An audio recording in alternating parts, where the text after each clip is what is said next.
Ladies and gentlemen, please join me in welcoming your host, Elizabeth Bramwell. Hi guys. How many of you guys have been to Rustic Kitchen before? Either this location, Hingham, Pennsylvania, Mexico City, any or all of the above?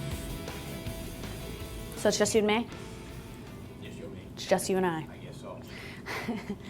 Welcome back. Your entree this evening is going to be a 1 pound bone-in beef short rib, braised nice and slow, served over Spaetzle in a stroganoff sauce. Are we okay with that? Are we excited? Did you all skip lunch? Light lunch? Salads for everyone? All right, perfect. All right, so guys, the first thing I'm going to get started on is going to be the short rib itself, since when you consider all the different working parts of this entree, it's going to take the longest, right? The first thing that you want to do is braise your beef short rib. Now, this is something that you could probably do a week and a half in advance, leave it in the refrigerator, or let's say you have a gigantic walk-in or a body-sized freezer out in the garage. You can absolutely do this and then reheat the day of if you choose to. So the first thing I'm going to do is season it. We're going to coat it in flour and then we're going to sear it. What's the importance of searing a piece of meat like this? Seals in the juices. What else? Creates flavor. Definitely creates flavor, caramelization of the protein. What else? It looks good. I like Susan's answer. Let's all have a cheers. It looks good. That's the important part. Cheers. Absolutely. People eat with their eyes, right? Somebody could tell you that is the most delicious piece of meat that they've ever made, they've ever had, and if it looks like something that fell out of an Alpo can, you're going to be relatively hesitant to eat it, right? So it seals in the juices, adds flavor, creates flavor, and it looks good, right? 3 valid reasons for going ahead and taking this piece of meat and searing the outside. So very simply, salt and pepper. I'm a purist when it comes to most proteins, right? And don't be afraid to be aggressive. Keep in mind that once this muscle comes into contact with heat, 50% of the seasoning is either going to burn off or fall off. So crusting the outside of a piece of meat like this with plenty of salt and pepper is not a horrible thing to do. You want to make sure it tastes like something. Okay? So I have all-purpose flour here. I'm just going to sprinkle a little bit over the outside. And this is just going to help this piece of protein to brown. Very simply, without cooking off too much of the fat, since we're putting it into a pan. Since we're searing it, but it's obviously going to end up in a pan. We all know that. Do you use kosher salt or table? I always use kosher salt. I use table salt to defrost the ice on my driveway.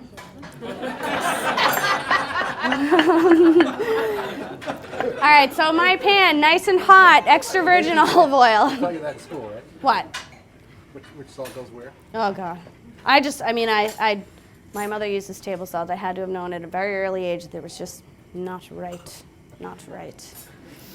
Just kidding, my mom is a great cook.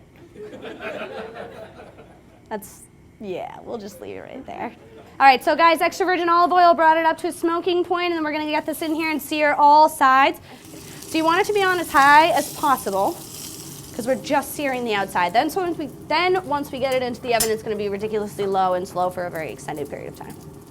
All right, so I'm going to be braising in this cazuela. And since I'm only doing one piece, this is actually a nice size. I want to attempt to completely submerge my protein if possible. If not, which it won't be because the 1 pound short rib is massive. You want to get the liquid as high up as you possibly can because you're not looking to steam it. You're looking to slowly cook it, right? Makes sense. How many of you have braised at home? Okay, so there's 3 of us. 3 is better than 0. How many of you have eaten a beef short rib before? Oh, no way! Yay!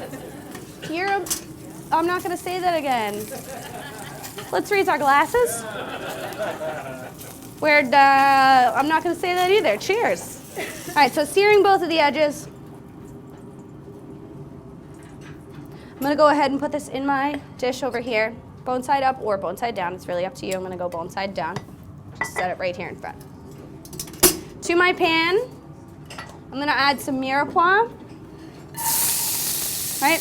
Very simple combination of carrots, celery, and onion. Everything is small diced. Remember, the smaller you cut it, the more surface area you'll have, the more caramelization will end up happening, and of course, more flavor you'll be adding to your braising liquid. Now to my pan here up front, my cazuela, I shouldn't call it a pan. We're gonna add a cinnamon stick, solely for flavor, and one and a special bay leaf, so 1.5 bay leaves. Just because I'm gonna pour my liquid in later, my braising liquid. I'm just cooking my mirepoix slightly, no need to season. I have some tomato paste that I'm gonna add to this, a little bit of red wine to deglaze. We'll do 2 garlic cloves. That's it? Do 2 big ones. Just 2. It's just the one. I'm not trying to, create a room full of strangers because everyone smells. What? Although I've thought about it, trust me. All right, crushed garlic. Just wipe this off. And Are there variations on Mirepoix? no. Classic mirepoix, I mean, you can add other things to it, but the definition of mirepoix is carrot, celery, and onion. Okay. Yes. So when I add for the variations seasoning, there's no variations like. There really isn't seasoning when you're referring to it. Okay. It's literally those 3 vegetables prepared however you want, whether you're doing it raw, peeled or unpeeled, whether you're cooking it like this. You can season it with salt and pepper. For instance, I'm going to add tomato paste to it, garlic, other things. But actual mirepoix is just carrots, celery, and onions. So that's the base for stuffing, right? Okay. It's the base for everything. So I'm going to add a little bit of tomato paste. It's like a 1/4 cup. I just want to have the tomato paste come into contact with the bottom of the pan just slightly, just to warm up.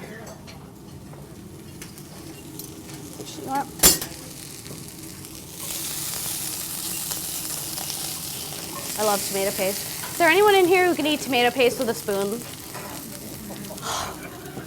Are you serious? Because I thought I was the only one. It's like eating the better sister of ketchup. It's so good. Yes? What's going to happen to those pizzas they're taking away?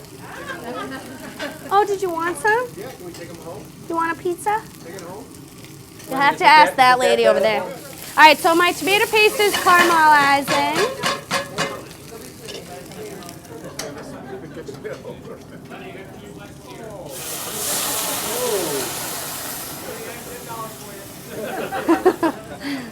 So I'm adding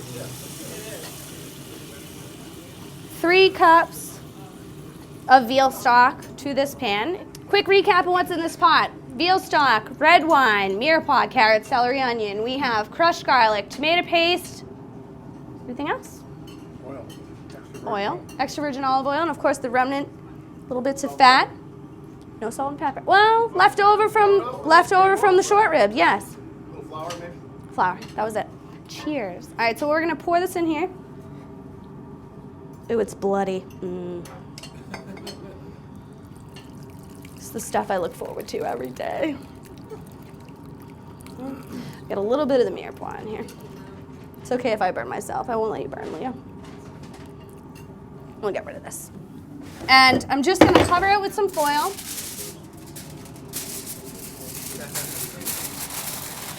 So we're gonna wrap this in foil. We're gonna try not to spill this. This is going into the oven. I have my oven set at 300 degrees, and it's on humid convection. Why did you dispose of the excess mirepoix? I just didn't want to put it in and have it overflow. Basically, I could have taken. Oh, do you want it? Don't ask if you don't want it. I can prepare a bowl for you. No, I just didn't put it in. If I pulled out some of the liquid and put the extra mirepoix in, I could have absolutely fed it, but I just didn't feel like making a mess because I will have to clean it up later. So I'm going to try and steer clear of that. All right, so 300 degrees convection is what temperature for you guys at home conventional?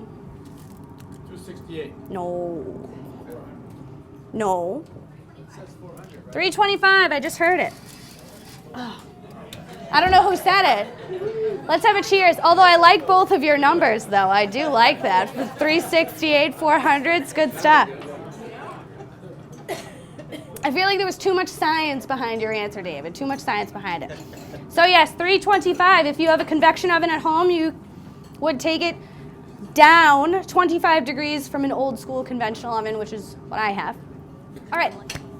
Short ribs in the oven. Next thing we have to get going on is the crumb that we're going to put over the top. And I'm making mine with, I have sesame baguette left over from the kitchen. You can really kind of you can make this crumb out of really anything that you want. So I'm going to throw mine into my food processor. I hope you guys aren't allergic to seeds. Okay. It's going to go everywhere. Watch your eyes. Everybody, I should have given out goggles to the front row. That would have been hot. Would you guys have worn them? No. Leo's like, no. No way. What if they were pink? No. What if they were blue? I'd wear it. Then I'd wear it. I need to write that down. All right, so food processor. I have my beautiful Viking food processor and my delicious, well, it was once a delicious sesame baguette.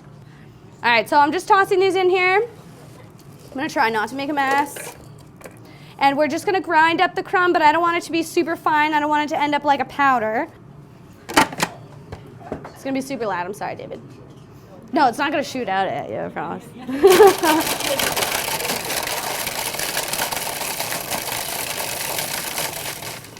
you have to do this? Is that? Oh, that's just me humming inside my own head. So crumb in here. I have Parmesan cheese, about 3/4 of a cup. We're just gonna crumble this in. Basil, slight chiffonade, just tossing this in. Basil. Yeah. A little basil. And then some chopped garlic. We'll do 2. That's probably a little bit more than a teaspoon. I want to put some olive oil in here to get the crumb nice and moist. Okay. Salt, just a little. And pepper, you can be a little more aggressive. Just keep in mind the Parmesan is super, super salty already. You don't want it to be overkill. You don't want to only be able to put a little bit in there. Okay, we're just mixing it together. If you don't like touching your food, you can ask somebody else to do it. Keep in mind you touch it on the inside, so you should be okay with touching it on the outside. Depends where the outside's been. That's true. Wash your outside. All right, so crumb in the pan. I'm sorry. Have another. I feel red right now. Am I? I'm also roasting like a chicken under these lamps. It's a good excuse. All right, so crumb in. I'm putting this into my oven, 400 convection, so that would be what temperature for you guys at home? Conventional. 268.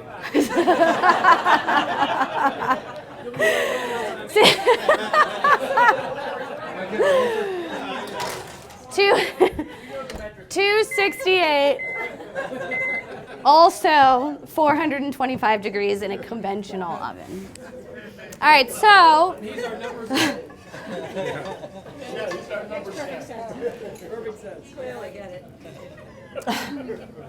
While my crumb is in the oven and my short rib is cooking, I'm gonna add a little more. I'm starting this very large non-stick saute pan on high. I want to bring it up to smoking point, and I'm going to start my stroganoff sauce, which is, who in here can explain to the group what makes a stroganoff sauce a stroganoff sauce? Peanut butter. There's no peanut butter. Dairy. There's usually 2 different kinds of dairy in there. Sour cream and heavy cream, exactly. So we have dairy, we have sour cream and heavy cream. What else? She's a plant.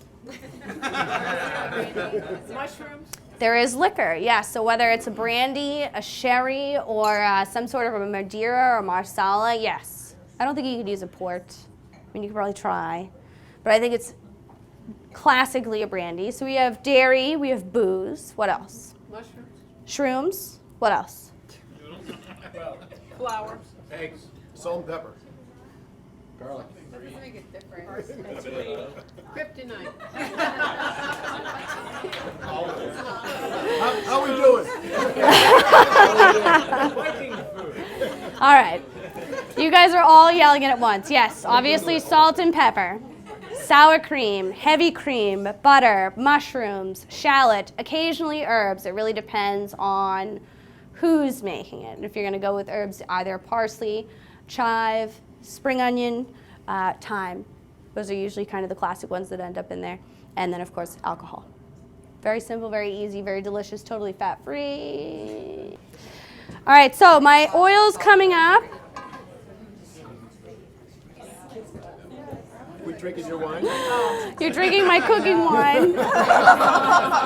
Oh, sorry. Our bad. No, that's good for me. Good? Keeping this over here. To these guys. All right, so oil is at a smoking point. I'm going to add some mushrooms to this. So this is our house mushroom mix that we use here at Rustic Kitchen. We use cremini mushrooms, or somebody calls, they call brown mushrooms, button mushrooms. The younger version is a white mushroom. All the same mushroom in different stages of its life. And they market them all totally differently, and they charge you 4 different prices. It's amazing. We have oyster mushrooms, shiitakes down here. So those are the 3 main mushrooms for our base. When I have honchimeji mushrooms and brown beach mushrooms, I use them. These are hen of the woods. These are matsutake mushrooms. They're one of my favorites. Right now, they're beautiful.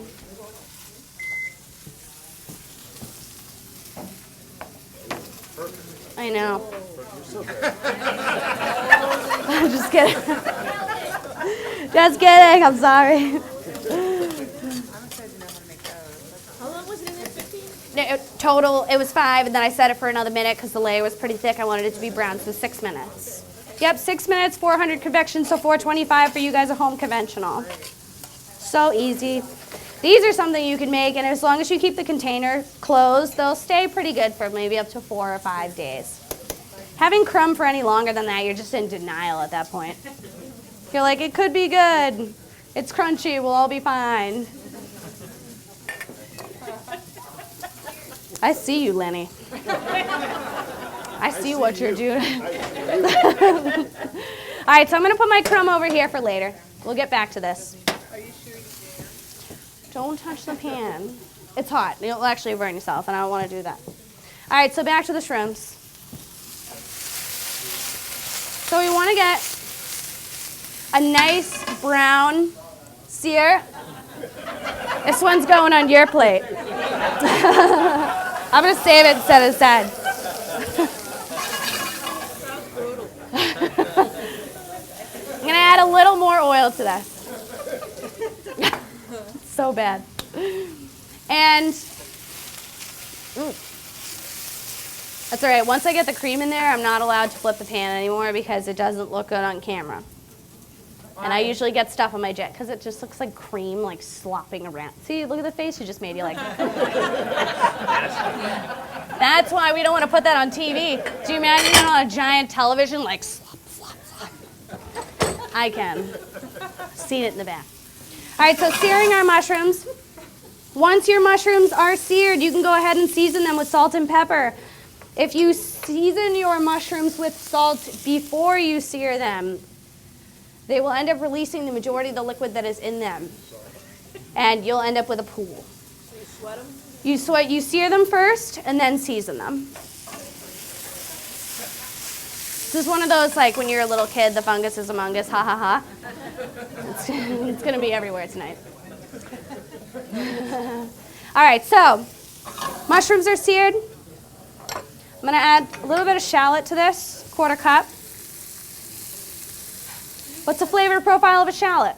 Garlic and onion. Thank you. Garlic and onion. Oh, Tammy is a plant.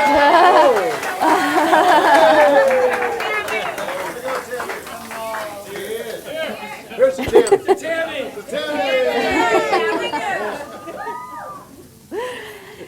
So, Tammy is a plant, by the way, everyone. You're welcome.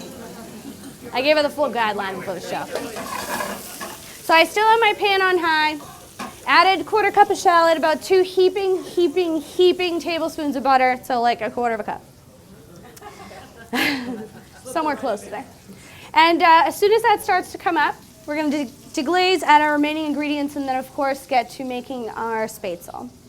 Or what? Spaetzle. Or as they say in German, and I'm going to destroy this word right now. It's like, Jamie, will you just say it because I can't say it?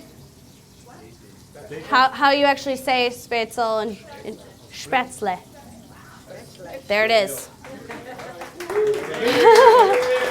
Yeah, Jamie. As you can tell, Jamie's right off the boat. She just got here. All right, so I have my bowl here. Might as well start. American version. So I'm going to start my batter for my Spaetzle. I used to be able to do 4 eggs at a time. Now I can barely do 1. When you fry your eggs, are they Yes. wet or are they hot? When I fry them here in the restaurant, oh, I don't know. I usually just buy what's on sale. The coupon kind. It's true. I'm like, ooh, look at these ones. Nellie's eggs. They're like pink. Is that maple syrup? It's maple syrup. So that's, I know. Not cognac, so I'm using Madeira. You could use Marsala in this recipe if you wanted to. The only difference between Marsala and Madeira is the fact that Marsala tends to be a little bit sweeter. So it really depends on what you're going for. I also have a few cases of Madeira in the Mac, which is another reason why we're using it in this recipe. So that was 1/4 of a cup. Just flambéed it slightly just to make sure that we get a lot of the booze out. I'm going to add some heavy cream, and then we're going to let it reduce. Do you use a different olive oil to saute versus marinade? I use the same olive oil in here all the time for everything just because I like it. Well, actually, no. This is a really nice, expensive Greek olive oil. That's why I love it so much. But usually when I'm sauteing and pan-searing, I use a blended oil. So I don't even use extra virgin olive oil. I use like a 90-10 or an 80-20 blend. That's usually like where I like to sit. And then when I'm finishing things or making vinaigrettes or even shallow poaching at a very low temperature, I'll use extra virgin olive oil. But I'm just using it here because it's literally right there on the counter.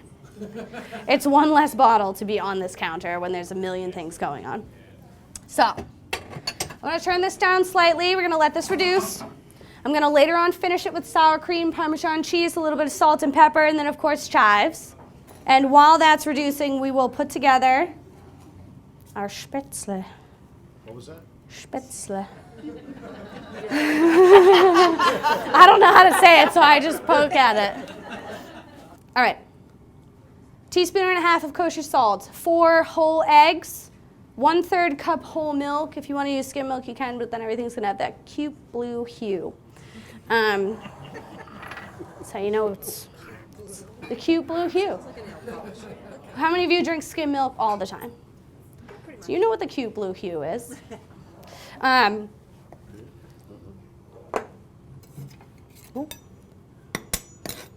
So I'm going to start with 1 cup.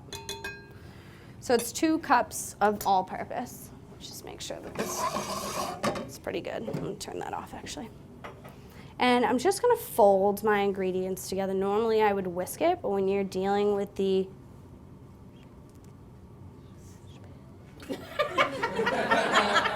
First word sounds like. Yes, I know what you're talking about. with the German dumpling, you don't want to overmix it. You want to treat it like a pancake batter, because the more you mix pancake batter, the more awful your pancakes are. You want it lumpy. You want it lumpy, yes. You want it to look like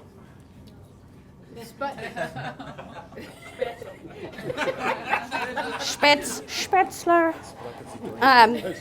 in the bowl. So you can kind of see it's almost, yeah, kind of Scrambled eggs. close. It does look like Yeah, scrambled right, it eggs. does. Eggs. Very good. It does look like custard. It's got that sheen. Looks like a lot of things. All right, so we're gonna mix this together. Talk about dirt, how about burger? All right, so folding in my 2nd cup of flour. Yeah, that's the dirtiest vegetable. Yeah. root really tastes like earth. Delicious lentil soup or something. We're almost ready here. It's a Japanese. Yeah, I want to know where you went to school. Culinary Institute of America in New York. I miss it every day. Every day. All right, so let me just finish this sauce just slightly. I'm going to put this on low. I'm putting in 3/4 of a cup of parm, grated parm. That'll bring it together. A little bit more. Chives. All right, so I'm putting this batter into basically a ricer. Although they have Spaetzle makers. We had this ricer, and it has like a very large, it has a coarse grit on the bottom, so it actually works very nicely. Just put half in here. So this batter is really thick. There are a few different kinds of batter. Some of them are really thin, some of them are really thick. It really just kind of depends on what you're doing.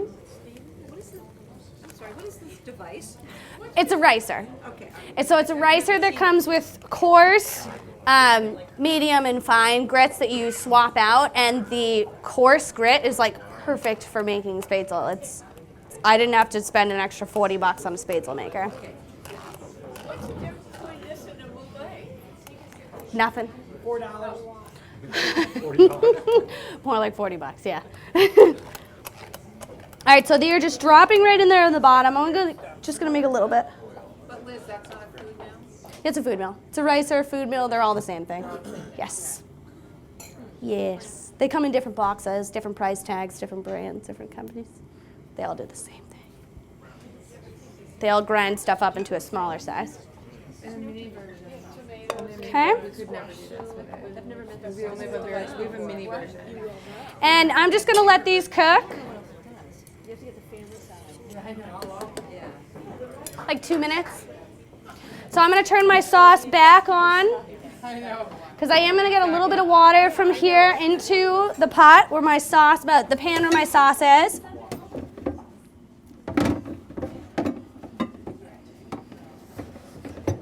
Let's put that on the bottom. And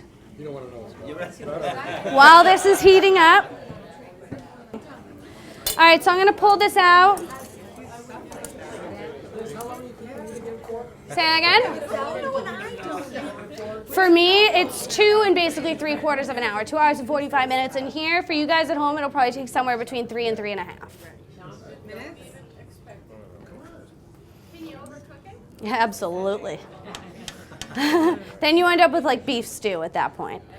It'll end up just separating from the bone. It's not bad. I mean, I've overcooked my fair share of meat. I would still eat it. You just gotta fish for it instead. But yes, you can absolutely overcook it. All right, so pulling this out of the pot. I'm gonna turn this off. When they make this in Germany, do you know if they add cheese after the fact? I'm not sure. We could ask Jamie though, wherever she is, because she spent however many months in there eating this all the time. Do they add cheese at the end when they make this? Oh, I don't know. My culinary expertise is not up. You're like, it just landed on the table. That's when I knew it was ready to eat.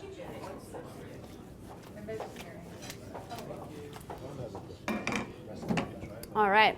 So guys, you don't have to be polite and wait for the counter. You really don't. They're actually not getting fed. They just don't know it yet. So feel free to eat while it's hot. Could you imagine? That would be insane. Yes, please. Pete. We'll just come across the table. No, please.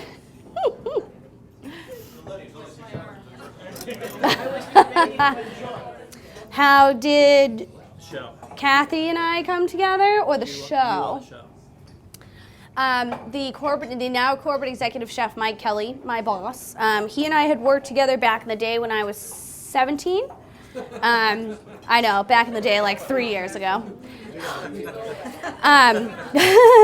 So he and I worked together about 13 years ago, and when Jim and Kathy decided that they wanted to go a different route with the show and hire a chef, I'm pretty sure I may have been the only girl that Mike has ever worked with. But they wanted a female, and he basically advertised me as I worked with her for multiple years, and I don't think I've ever seen her shut her mouth. So she'd probably be a great candidate for this position. But my executive chef, Mike Kelly, introduced me to Jim and Kathy, and that's kind of how this whole car got started. Yeah. I'm not sad. All right, so while you guys are eating, I'm just going to go ahead and plate up and start with the Spaetzle in the bottom of the bowl. It's so stringy. This is so good. Is it good? Can I have part of yours? No, Neil. I need you to do me a favor. Besides me getting this out of the bowl. Okay. I need you to look me in the eyes. Not that way. That's why I said not that way. And I just want you to genuinely tell me that this is the best short rib that you've ever had.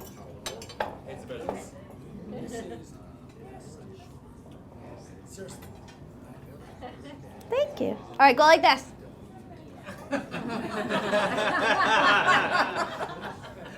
Thank you. And now we're going to use that footage. All right, so Spaetzle down first. Ooh, it's off the bone. I'm just going to pull this bone out.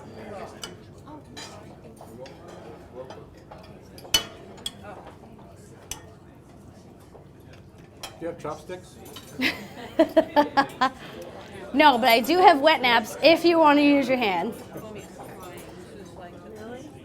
So short rib right on top. It did. It fell, it separated from the bone, but it's still holding together, which is what you really want. Liz, this is phenomenal. Is it good? Like insanely, it's so delicious. Good. Delicious. So good.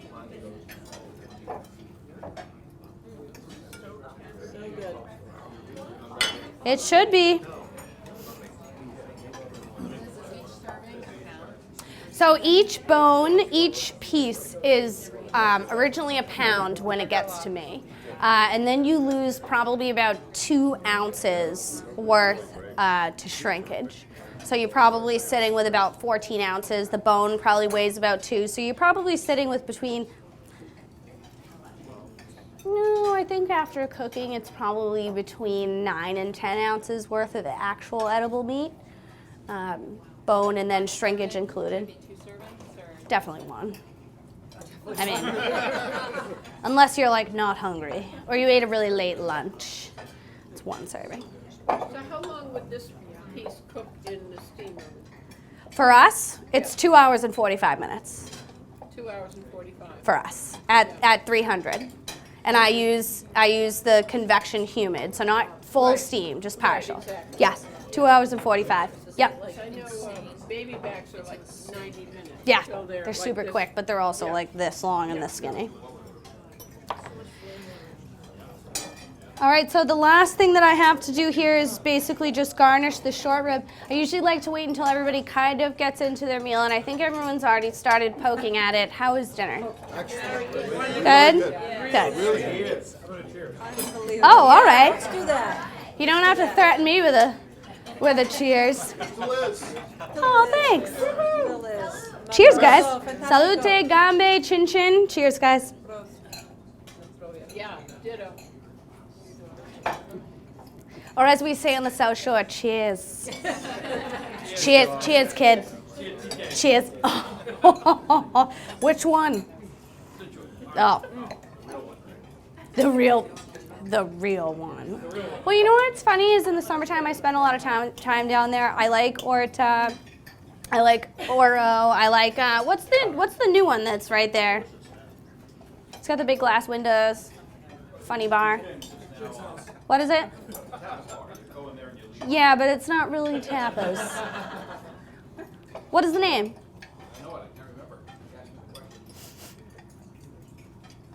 You'll think of it when it's totally irrelevant when you're like driving there. Driving home. Yeah. Call me. All right, so guys, I do want to thank each and every one of you for spending the early part of your Thursday night here with us at Rustic Kitchen. All of these recipes I have broken down for you online. Some of the recipes are 2 to 4, some are 4 to 6. I believe the sauce that I have up there is 8 to 10, so just be aware if you're going to replicate it at home, pay attention to the servings. I know, sometimes it happens. You're like, 50 gallons of sauce, why? Anyways, I have them all broken down, full instructions for you. And, well, it's Thursday, so it's not quite Friday, so everybody be aware you probably have to go to work tomorrow, right? Those of you that are the designated drivers, thank you for being that person and doing so. As for the, David's giggling. As for the rest of you who are walking, riding the train, bicycling, Ubering, lifting, cartwheeling, however you're getting home, please get home safely. But let's all raise our glasses very quickly. Cheers, guys. Thank you so much. Thank you. Cheers. Cheers. Great job. Thank you. Really excellent. Bye-bye. All right.